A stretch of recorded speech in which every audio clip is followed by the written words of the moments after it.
Dark Sector first started to flicker in 2004, one of the earliest announced titles for what would become the next generation of game consoles. After more than a few evolutions, the game has morphed into an original action game starring a guy with a truly wicked mutation. The game's opening scenes cast you as CIA agent Hayden Tenno, sent on an assassination mission in the stark, war-torn country of Lazria, where some nasty business is going down with biological weapons. These missions are never easy, so of course you'll have to shoot your way to your next target using a Gears of War-y cover system, Resident Evil 4-style gunplay, and the weapons you take off dead enemies. You sprint, stick to cover, dodge, and precision aim. Like Gears, there's a feeling of weight here. It doesn't take long for you to upgrade your arsenal and complete your initial task of taking out a rogue agent. In a short time, you'll move from pistol to automatic rifle, then pick up a rocket launcher to take down a helicopter, as so many game heroes have done before.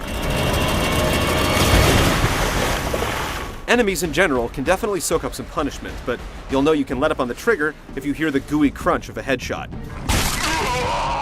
If you want to get a little bit of an edge, you can purchase and customize new weapons by dropping down into the sewer for a black market power-up.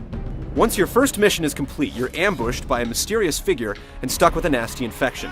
In the end, though, it may be just what the doctor ordered, because as the infection spreads, typically when you complete a level or reach a critical point in the game, your character becomes more of a killing machine.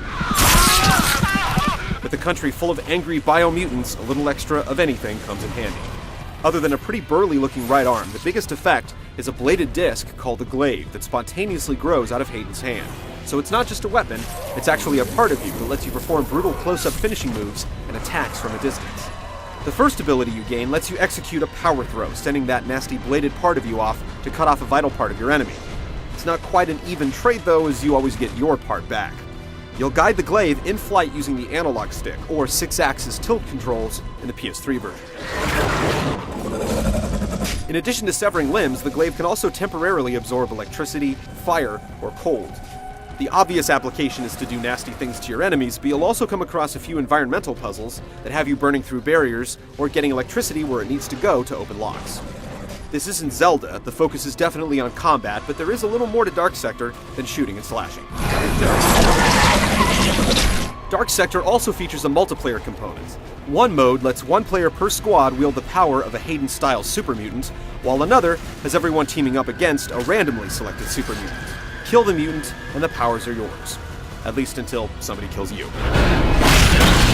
It looks to multiple sources for its inspiration, but Dark Sector has made interesting choices to define its identity and brings a nice assortment of weaponry to the table to boot. Will the glaive-wielding Hayden infect the genre with a beneficial mutation, or will things somehow go horribly wrong? We'll find out when the game ships early next week, so be sure to come back for our full review.